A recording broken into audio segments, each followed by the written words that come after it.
ನಮ್ಮೂರಲ್ಲಿ ಮುನೇಶ್ವರನ ಸ್ವಾಮಿ ಅನ್ನದಾಸೋಹ ಮಾಡ್ತಿದ್ದಾರೆ. ನಿಮ್ಮೂರಲ್ಲಿ ಈ ಥರ ಮಾಡ್ತೀನಿ ಅಂತ ಅನ್ಕೋತಿದ್ದೀನಿ. ಈ ಹುಡುಗರು ನೋಡಿ ಫ್ರೆಂಡ್ಸ್ ಆಟ ಆಡ್ತವ್ರೆ.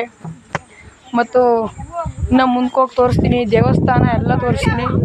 ದೇವಸ್ಥಾನದಲ್ಲಿ ಮುನೇಶ್ವರ ಸ್ವಾಮಿಯನ್ನು ನಾನು ನಿಮಗೆ ತೋರಿಸ್ಕೊಡ್ತೀನಿ. ಬನ್ನಿ ಫ್ರೆಂಡ್ಸ್ ಹೋಗೋಣ.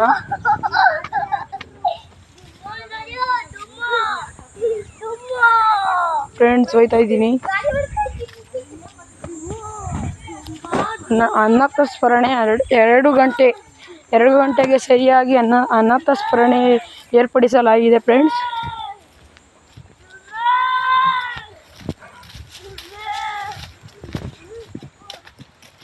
ಅನ್ನದಾಸೋಹ ಏರ್ಪಡಿಸಲಾಗಿದೆ.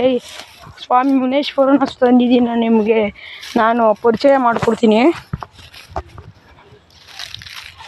ಫ್ರೆಂಡ್ಸ್. ಇದು ಅಡಿಕೆ ಗಿಡದ ಮಧ್ಯದಲ್ಲಿ ನೆಲೆಸಿದ ಮುನೇಶ್ವರ.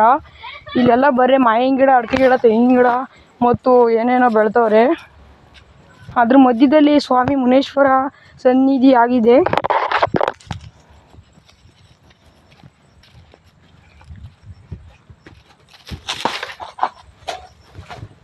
ಫ್ರೆಂಡ್ಸ್ ಬೆಳಗ್ಗೆ ಎಲ್ಲ ಪೂಜೆ ಮಾಡೋರೆ ನೋಡಿ ಫ್ರೆಂಡ್ಸ್. ಮುನೇಶ್ವರನ ಸನ್ನಿಧಿ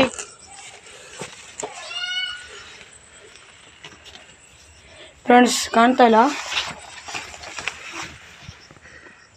ಫ್ರೆಂಡ್ಸ್. ಆಲೆ ಬಾಗಿಲು ಮುಚ್ಚಿಬಿಟ್ಟವ್ರೆ, ಒಂದು ಸ್ವಲ್ಪ ಕಾಣ್ತಾ ಇಲ್ಲ. ಎಲ್ಲ ಇದನ್ನೆಲ್ಲ ಹಾಕವ್ರೆ, ಚಪ್ಪರ ಎಲ್ಲ ಹಾಕವ್ರೆ.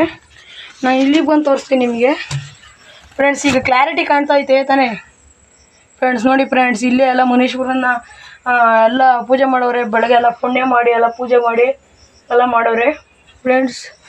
ಮುನೇಶ್ವರನ ಸ್ವಾಮಿ ಅನ್ನದಾಸೋಹ ಮತ್ತು ಜಾತ್ರಾ ಮಹೋತ್ಸವ ಮಾಡವ್ರೆ ಫ್ರೆಂಡ್ಸ್. ಇವತ್ತೇ ಅಲ್ಲ, ಇನ್ನು 3 ದಿನಗಳ ಕಾಲ ಈ ಹಬ್ಬವು ಅದ್ದೂರಿಯಾಗಿ ಜಾತ್ರೆ ಮಾಡ್ತಾರೆ ಫ್ರೆಂಡ್ಸ್. ನಾನು ಮುಂದಿನ ಭಾಗ 2 ವಿಡಿಯೋವನ್ನು ಮುಂದಿನ ಭಾಗದಲ್ಲಿ ಹಾಕ್ತೀನಿ.